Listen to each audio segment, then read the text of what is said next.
Mi visión es que haya fuente de ingresos para que mi vecindario progrese, que se levante en lucha. Housekeeping.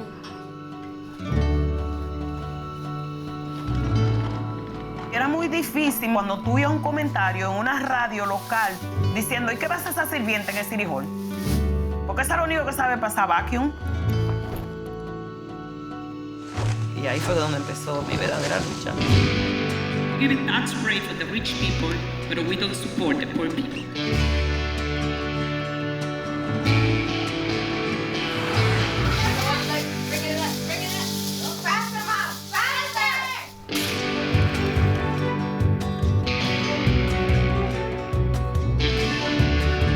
I'm here not only to represent the city council.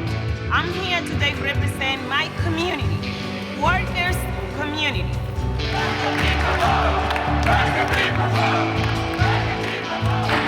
This meeting is now adjourned. Alguien me dijo a mí un día que la política es el arte de negociar.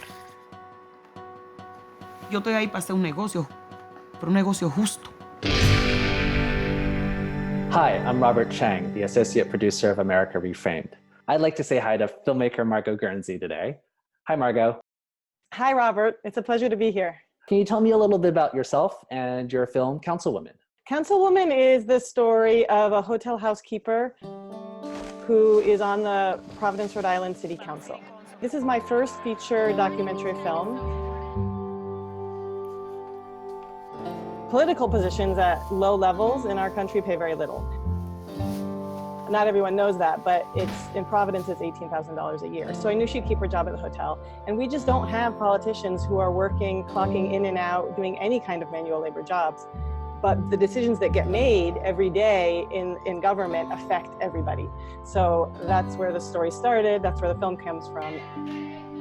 From the day I started working with her union, she was a leader. She's just one of these people that has natural charisma and is very well respected by her coworkers in her job and in her community.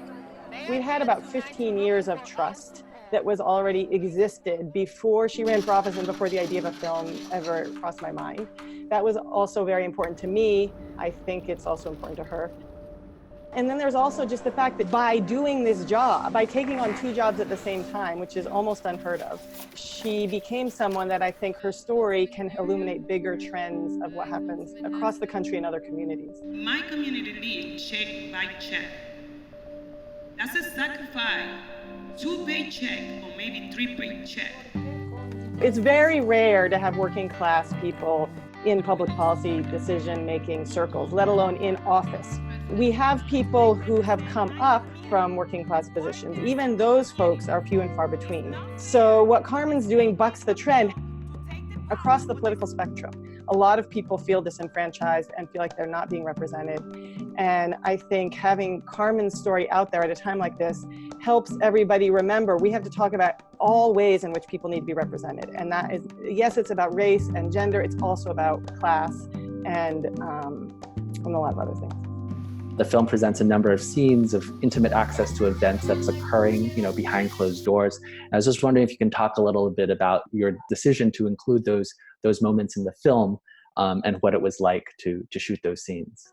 It was really a process. When we first started, I didn't broach the topic I didn't say, hey, Carmen, by the way, this isn't just Margo filming you in City Hall. I'm gonna wanna film some intimate things. I didn't say that to her. And that wasn't because I was hiding something. I just hadn't figured it out yet.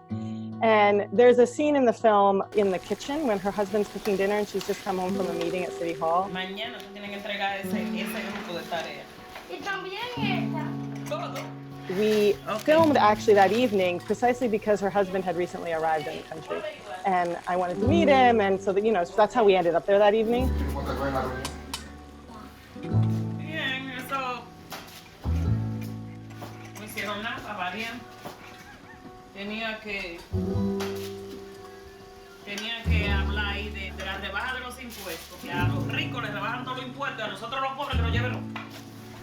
It was after that evening when I realized how important that moment in the kitchen was and would be to viewers if they're really going to understand the original mission of the film, which was, what is it going to be like for her to govern, right? It was always meant to be a governing film as opposed to a campaign film. But it was after that moment when I said, okay, Carmen, I think we want to do more of this. How did you feel about that? So what were some of the challenges that you encountered as sort of as a filmmaker making her first feature-length film? I think the biggest challenge was to fulfill my original mission. So making a film about what it's like to be a marginalized voice in a power structure that doesn't see you is really hard, because whenever a camera shows up, people change, people act differently. And that's always true. I don't believe there's such a thing as a fly-on-the-wall camera that somehow is capturing what's going on without people changing. And in politics, people change quickly because politicians are used to shifting when cameras show up. And also, we're talking about a power structure that does not necessarily specifically state we do not want working class women of color making decisions. There's no law that states that, there's no policy. It's more about a structure that, because it was created to serve someone else's needs, it inherently therefore doesn't serve everybody's needs. But it's much harder to put your fingers on. And so how do you figure out how to document her experience in that? And then on top of that, everyone changes when you show up with a camera. So that was a challenge. And, I feel like we did it to some extent, but perhaps I feel like we learned a lot and could perhaps, there were missed opportunities as well as well-documented opportunities. So I'm going to switch gears a little bit. Given the current political climate, how do you see the film as adding to the conversation? In this climate, I think what many Americans have in common that sometimes red and blue politics divides is a need to put food on the table, to pay for health care, to pay the rent or the mortgage, to get their children what they need for school. In other words, most of America is working class. And I think this film can remind us all that we have much more in common than what separates us. And maybe if we sort of really look at democracy reflecting us in that way, it's an opportunity to think about our politics differently. Well, thank you so much for joining us and having a conversation with me about Councilwoman, coming up soon on America ReFramed. Thank you for having me.